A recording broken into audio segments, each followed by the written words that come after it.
భేటీ కొనసాగుతోంది. ఆ దృశ్యాలు కూడా మనం హెచ్ఎంటీవీ స్క్రీన్ మీద ఎక్స్క్లూజివ్ గా చూస్తున్నాం.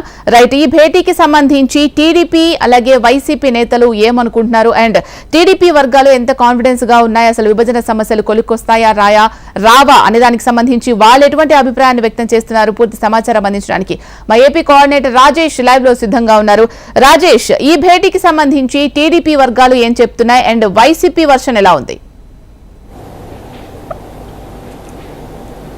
శిలా తెలుగు రాష్ట్రాల ముఖ్యమంత్రులు ఈరోజు భేటీ అయ్యారు. అయితే ఈ భేటీకి ప్రత్యేకంగా చూసుకుంటే ఖచ్చితంగా తెలుగు రాష్ట్రాల ప్రజలైతే మడిగి స్పష్టంగా ఈ భేటీలో తెలుగు రాష్ట్రాల సమస్యలు తొలగిపోతే ఖచ్చితంగా తెలుగు రాష్ట్రాల అభివృద్ధి దృష్టిలో అది గతంలో 10 సంవత్సరాల నుంచి ఆగిపోయి ఉన్న నిధులు ఏవైతే ఉన్నాయో ఇవన్నీ విభజనకు సంబంధించి ఉన్న సమస్యలను మొత్తం కూడా ఈ తెలుగు రాష్ట్రాల ముఖ్యమంత్రులు ఈ రోజు జరగబోయే భేటీలో పరిష్కరించకపోతారు. అయితే తెలుగు రాష్ట్రాల గురించి పూర్తిగా అవగాహన ఉన్న చంద్రబాబు నాయుడు 2 రాష్ట్రాలకు నష్టం జరగకుండా, ఎక్కడా కూడా నష్టం వాటిల్లకుండా 2 రాష్ట్రాల ప్రయోజనాలు దృష్టిలో పెట్టుకొని ఎక్కడా కూడా ఆంధ్రప్రదేశ్కి పూర్తి స్థాయిలో మేలు జరగాలి, తెలంగాణని మోసం చేద్దాం అనే ధోరణి కాకుండా ఒక పద్ధతి ప్రకారం పోయే నాయకుడు ముఖ్యమంత్రి చంద్రబాబు నాయుడు అనేసి ఇక్కడ తెలుగుదేశం పార్టీ వర్గాల్లో కానీ ప్రజల్లో కానీ పెద్ద ఎత్తున వినపడుతుంది. అయితే ప్రధానంగా చూసుకుంటే ఈ భేటీలో గతంలో 30 సార్లు భేటీ అయినప్పటికీ కూడా ఏమాత్రం ప్రయోజనం లేనప్పటికీ ఈసారి భేటీ ఒక ప్రత్యేకత కనబరుచుకుంది.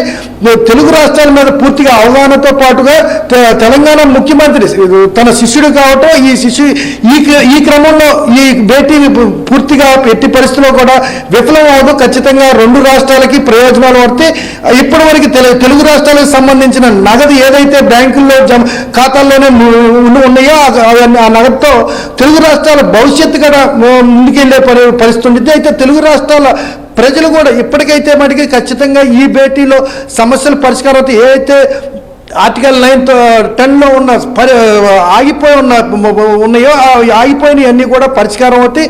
ఇటుపక్క విద్యుత్ బకాయిలు ఏపీ చెల్లించాలనడం, అదేవిధంగా 24,000 కోట్ల రూపాయలు రావాలి అనడం, ఇవన్నీ కూడా ఏదైతే సంబంధం లేకుండా ఈ భేటీల్లో ప్రధానంగా చూసుకుంటే ఇక్కడ అధికారులకు తెలంగాణ ఆంధ్రప్రదేశ్ అధికారులకు మధ్యలో కూడా సఖ్యత లేకపోవడం, ఎవరికారికి యుగోలు ఉండటంతో ఈ కొన్ని అంతరాయాలు ఏర్పడి అయితే ప్రజాప్రతినిధుల ప్రమేయం కన్నా అధికారుల ప్రమేయం జోక్యం ఎక్కువగా ఉండటంతో కూడా ఈ సమస్య పరిష్కారం పూర్తిగా రాలేదు.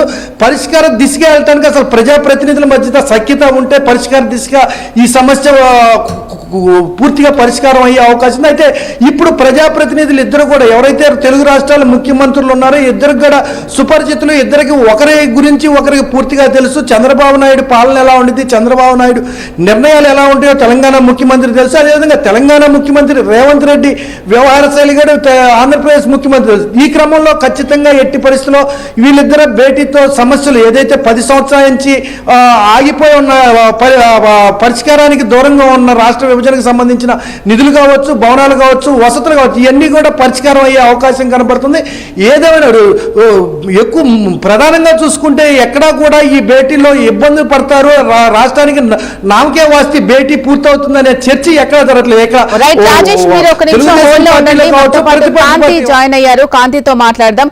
కాంతి, చెప్పండి, ఈ భేటీలో ముఖ్యంగా ఫస్ట్ వచ్చేసి పవర్ పాయింట్ ప్రెజెంటేషన్ ద్వారా అసలు విభజన సమయంలో ఎటువంటి అంశాలు పొందుపరిచారు అండ్ ఏపీకి రావాల్సినవేంటి, తెలంగాణకు రావాల్సినవేంటి, ఇవి